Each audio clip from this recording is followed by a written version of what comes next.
Hello everyone, we're back. Off from a long holiday weekend. It was difficult to post videos this weekend, and so I did not. Instead of posting a video I could not fully research and fully capture every aspect of, I thought it'd be better just to wait till it's Monday now. There's nobody around, only Nathan, so I have all the time in the world to research, which is what I did. Today I spent about 5 hours researching this. This is a wild topic. And there's not a lot of info about it. So today we're going to talk about why salt probably is not causing your high blood pressure. When you go to the doctor with high blood pressure, the first thing they say is stop eating salt. Stop eating all salt. That's not really the whole picture. That's a quick and dirty picture that, to be honest with you, most doctors, that's their only option. Stop eating salt and go run a whole bunch and take these pills. That's it. If that'll work, take these pills. If those don't work, take these pills. If it's not going down, you're not running enough. You're eating too much salt still.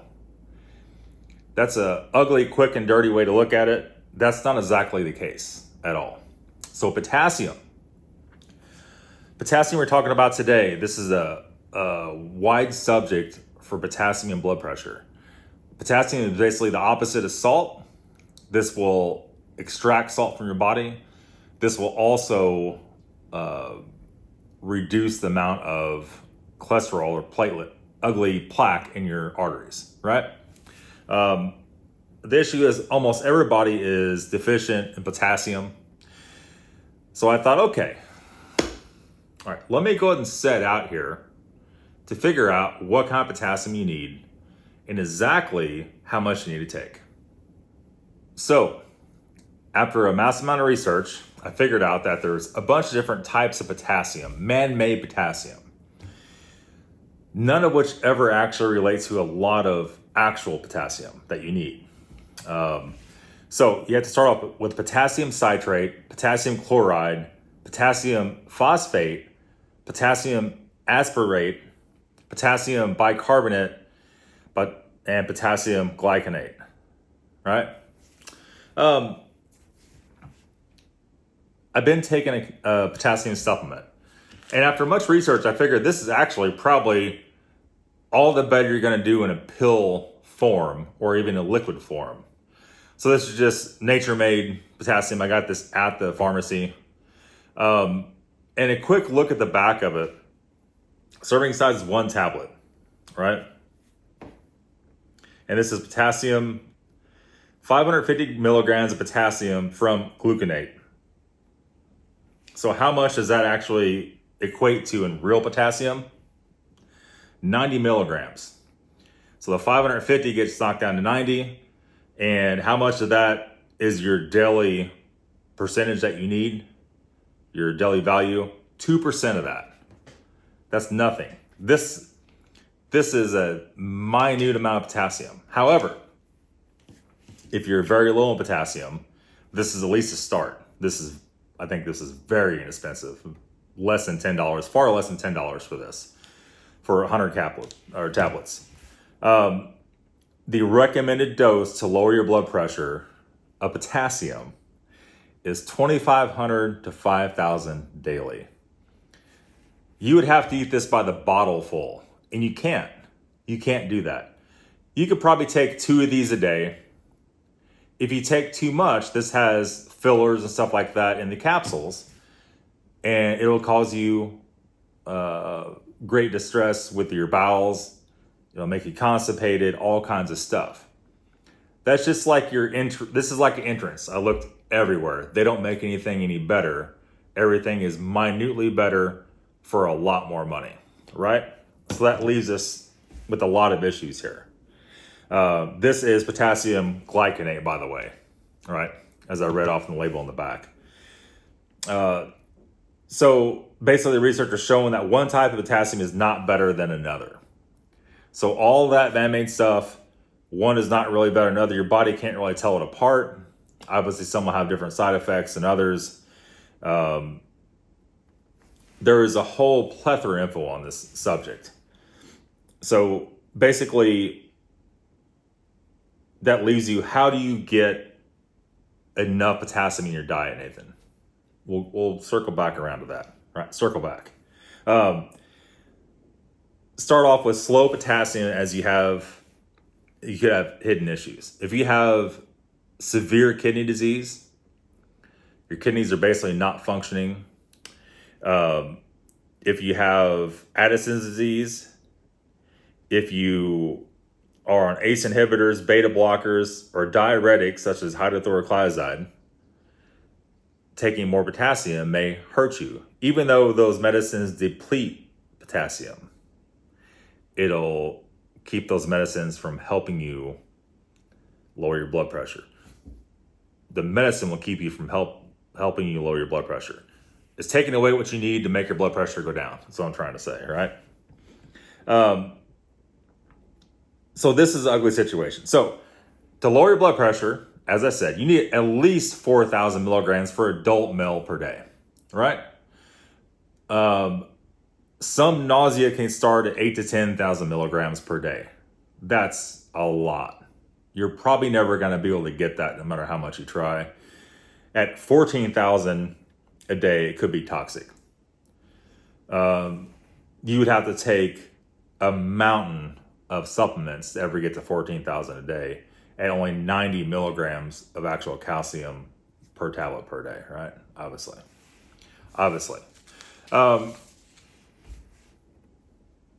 It says also not to take potassium if you're eating a low sodium diet. So how it works, you cannot not eat any salt.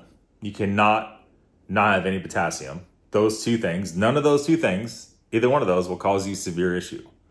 You have to have a certain amount of salt and a certain amount of potassium. The ratio is 1 to 4. 1 part salt to 4 parts potassium to be able to efficiently flush the salt from your kidneys and run a correct balance. Pretty much nobody has that, right? As I say in all these videos, I'm not a doctor. This is taken from Mayo Clinic website. This is taken from other doctors. This is taken from a whole host of stuff. The research has been done on many things, as all these videos are. It's never just my opinion. On these videos, I tell you guys my experiences and then what the man says, right? And if I have different experiences than what's recommended, it's my job to tell you about that, right? So basically, a low sodium diet, will it lower your blood pressure? It all depends on how much sodium you're eating, right? If you're eating a whole stick of summer sausage in a day, if you're eating 3 and 4 and 5 and 6 TV dinners a day, yes, it could. If you're like me and you don't eat any of that stuff, eat a pretty normal diet, not a ton of salt, you eat pretty healthy overall, is eating way less salt going to lower your blood pressure? No, it will not. Will extreme exercise lower your blood pressure? Maybe, a little bit. If you have some hereditary or genetic issues, as I probably have, this is a hereditary situation, will any of that help you at all? Not really. When that helps you the most by eating a low sodium diet is when you have self-inflicted high blood pressure. So before you can say, okay, I have hereditary high blood pressure, you have to look at your relatives. Are they sitting around eating bacon and Little Debbie's every day and they have high blood pressure? If the answer is yes, is it genetic then? I think it's self-inflicted, right? I don't know. That's just my thoughts of it. So that brings us to the end here. And by end, I mean, keep watching. How do you get basically essentially 4,000 milligrams of potassium a day? Real potassium. You have to do it through diet. And it's not what you think. It's not this. This will kill you. You'll have sugar diabetes before you ever get enough of these to do anything. You have to eat 10 of those every day to get what you need. That will give you 4,220 milligrams of potassium. They're 440 milligrams a piece. Can you eat a banana a day or two? Yeah. But you're not going to get it solely from that. And the amount of, this is like the highest concentrated amount of sugar you could possibly get in any other fruit. This is the max. Is it good for you? No. Anyhow, and every time you buy them in the store, they're always green and they bruise and get ripe or rotten extremely fast within days. Let me see here. So I did print a list out. I'll put it up on the screen for you guys of the foods. Let's say the top 20 foods, starting from the highest potassium and going down. The number one highest milligrams of potassium, the number one food is acorn squash. I'm not a big squash guy. I could eat squash. Would I go to a restaurant and order squash? No, I would not. Do I go to the grocery store seeking out a squash? Maybe after this video. But ordinarily, no, I will not. Acorn squash, 1 cup equals 896 milligrams of potassium. Just to put that in context, you'd have to eat about 1 acorn squash. You know, they're about this big to get what you need every day. Is that sustainable? Probably not, because they're kind of hard to find. We have one store by us that carries them. They're not always on the shelf. I think they're fairly expensive. But could you? Yeah. Could you get creative in ways of eating that? Yeah. If you cook that acorn squash, does it knock some potassium out? Maybe. Don't know. Nobody knows. Nobody knows for sure. The next one is potato skin or potato with skin. A baked potato, says 1 long baked potato, whatever the hell that means. Idaho potato, I guess the longer one, is 844 milligrams of potassium. There again, you're eating starch. If you have diabetes, eating potatoes, probably not great for you. Those starches turn to sugar. Eating potato will make you fat. It'll make you fat, right? Don't be thinking, guys and ladies, you go to McDonald's to get French fries that are made from some sort of potato flakes, and that's going to give you potassium. That is not the way this is. My God. That is not the way this is. The oils and stuff they use for that is so much more poisonous than anything that's going to benefit you by eating fast food French fries. All right? Spinach. Spinach is one of those things. I could eat spinach. Can I eat massive amounts of it? No. It says 1 cup of cooked spinach. All right, so 1 cup of cooked. It takes about that much spinach to wilt down to make a cup, right? That's how it works. 838 milligrams of potassium. So, could you eat a half acorn squash? All right, about 2 cups, and a cup of spinach, and be 3/4 the way there? Yes, you could. Lentils, 1 cup of lentils. It doesn't say what kind of lentils. It doesn't say anything about that. Lentils is 731 milligrams of potassium. The next one being kidney beans for 1 cup of it, 713 grams. Split peas. I don't know a lot of people going around eating split pea soup every day. That's not really a U.S. thing. Some countries eat that all the time, but usually they're full of salt. 710 milligrams for 1 cup of it. White navy beans. And then butternut squash is the next one. White navy beans are 669 milligrams for 1 cup. Butternut squash cooked is 1 cup, is 583 milligrams. Watermelon, believe it or not, a 1/16 of a watermelon. That's pretty loose measurements there. Depends on how big the watermelon is and all this other stuff. It doesn't say. It's 560. So, could you eat a half acorn squash, which is doable? Could you eat some kind of beans or lentils and a little bit of spinach? A piece of watermelon for dessert? Yeah, you could. You can get there. Could you eat that every day? That's where you need a supplement that doesn't exist to take that. All right. Raisins, 553 for half cup of raisins. You could eat half a cup of raisins. A lot of people hate raisins, but a lot of people don't. Yogurt, low fat plain yogurt. 1 cup of that. 531 milligrams. Frozen orange juice. Would not recommend buying frozen orange juice, but hey, sometimes you don't have a choice. 503 milligrams for 1 cup. Brussels sprouts. And zucchini, 494 and 456. Banana, 451 milligrams of potassium for a medium-sized banana. This is a small, right? The amount of sugar in that is staggering. So be careful. Collard greens, frozen cooked, 1 cup, 427. Cantaloupe, 412 for a quarter of a cantaloupe. That's doable. Low-fat milk. Then you're getting the fattening stuff again, you know. Low-fat 1%, 348. Frozen broccoli or cooked, 1 cup, 332. Can you get enough potassium every day? Yes. The problem is some of those things are going to counteract other stuff you should be eating. Can you do carnivore diet and get enough potassium? No, cannot. I'm not sure how well squash fits in there. It might to some degree. I don't know exactly. It's possible. Do beans fit in carnivore diet? Probably not. It's carbs, you know, to some degree. But there it is. I looked high and low for a high quality potassium. It does not exist. Doesn't exist.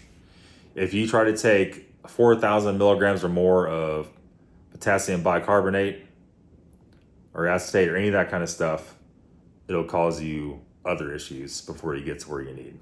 So, as I said, this is 500 milligrams of potassium gluconate and only 90 milligrams, 2% of your daily value of potassium right here. I'll put a link for this in the description. This is super cheap. This would get you on the chart at least. At least you don't have to eat quite as much. And yeah, interesting. An eye-opening situation here. Does anybody ever check you for potassium in a blood test? Maybe. You don't hear much talk about it. Is this why doctors don't prescribe potassium to take? Do we take one of these a day and think it's gonna lower your blood pressure?